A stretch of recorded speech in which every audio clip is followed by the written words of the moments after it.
I'm always wary about giving out good news because you never quite know if it is actually good news or if anybody's particularly interested. You put good news out and people go, oh, yeah, good news, yeah, not interested in good news. I only want to know about bad news. Oh, I want to be frightened. And that's why I suppose you see a lot of the videos out there with the most frightening of thumbnails going, look what's happening. We're all dying. And then, 6 months later, you think, well, what happened to that, imminent, we're all about to die stuff that people put out? And never really happened, did it?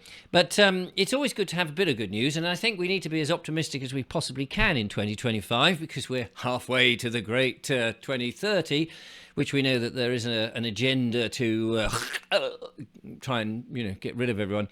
Thanks to sucking out, as we saw with Bill Gates yesterday, sucking out the CO2 from the atmosphere.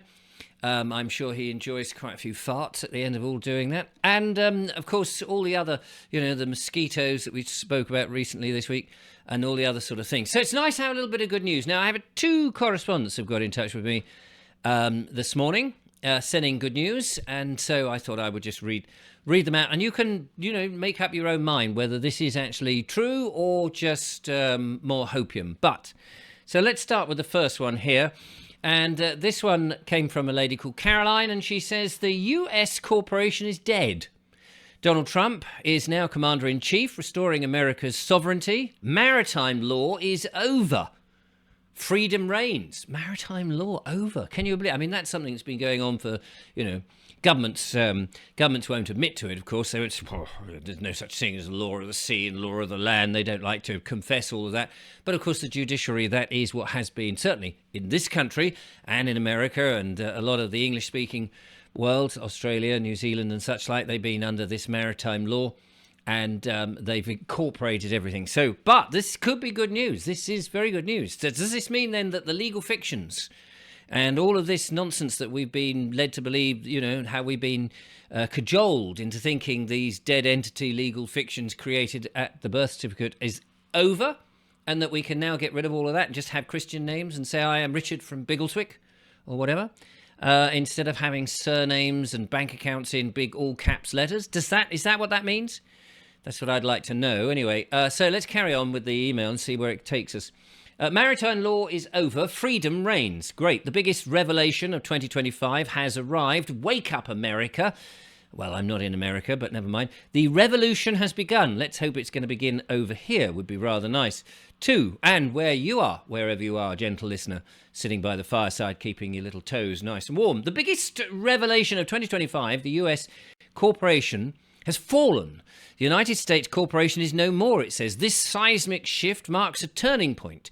With the US corporation dissolved, Donald Trump has reclaimed his rightful role as commander-in-chief, heralding a new era for the American people.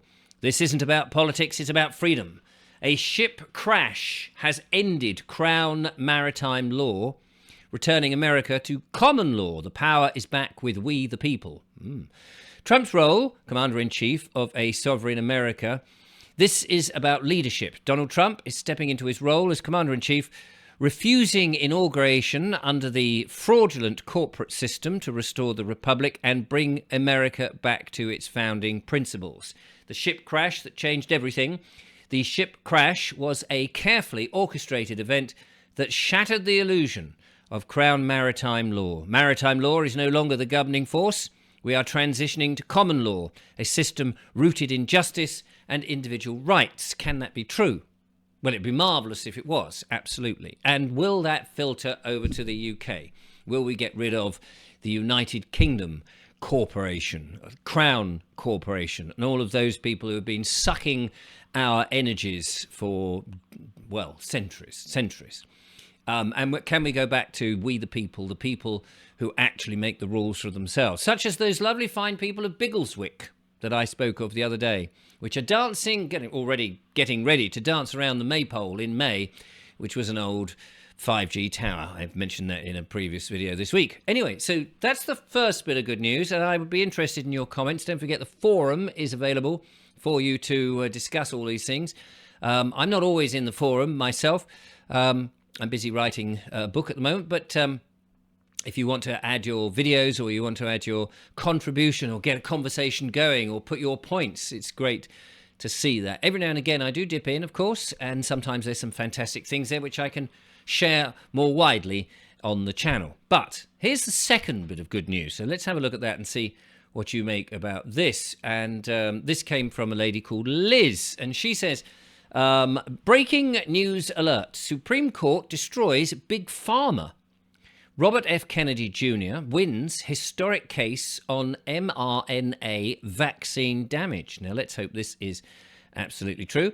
The Supreme Court's monumental ruling in favour of Robert F. Kennedy Jr., pharma lobbyists defeated, justice prevails, so the headlines go. In an unprecedented victory, the Supreme Court has decisively ruled in favour of Robert F. Kennedy Jr., making a pivotal moment in medical justice. This landmark decision reaffirms the integrity of the Nuremberg Code, challenging Big Pharma's dominance and their relentless push of the mRNA therapies that have proved harmful, it says. Supreme Court rules against Big Pharma. Another here in a striking. So these are obviously headlines, and the first sort of column or so inches have been gathered. In a striking defeat for pharmaceutical giants, the court's final verdict confirms the irreversible damage inflicted by COVID mRNA treatments. This ruling is not only champions the silenced victims, but it also dismantles the facade of invulnerability surrounding the corporate behemoths, establishing a new era for transparency and accountability in healthcare. Well, so in other words, those people, like myself, but many others, who were calling this out and saying the mRNA medicines were not really as useful or as helpful or even healthy, were right. In other words, the conspiratorial people, the people calling out the truth tellers, let's just call us that, the truth tellers, the people who everyone else has shunned to the side and say, oh, shut up, stop talking, you're rubbish, you're talking rubbish, it's all conspiracy theory. Turns out we were right. Turns out that at least some of the stuff that comes spouting out of people like myself are actually talking sense, that there is no smoke without fire. And where you might see, oh, it's just a whole load of smoke. Where's the fire? Well, trace it back. And it turns out that, the Supreme Court in America, there you are, you see, is ruling against Big Pharma. Now, about bloody time, isn't it? About time that they had it's about time that they had a big shake-up, effectively, and said, look, you can't just be the greedy beardy moths that you once were. Actually, if you are going to supply any kind of medication to anybody, it's got to be beneficial, it's got to be healthy, it's got to do good and not cause people illness, so that you can just keep people ill and keep supplying little white pills, which does seem to be the model that they adhere to. When there are so many freely available, wonderful natural remedies out there that people can utilise and benefit. So, good news. Hopefully this is all good news. Hopefully this won't all just sort of clam away and be shoved under the carpet, and, the big nasties will still sort of and start throwing things at us like bird flu and other, aliens and all the other nonsense that they're desperate for us to sort of... But the more we can poke fun at it all, I think the better. That's my own personal view. You may have a different one, and you're very welcome to have an argument about it, or a debate, at least politely, in the forum. Thank you very much for watching. Until next time, take care.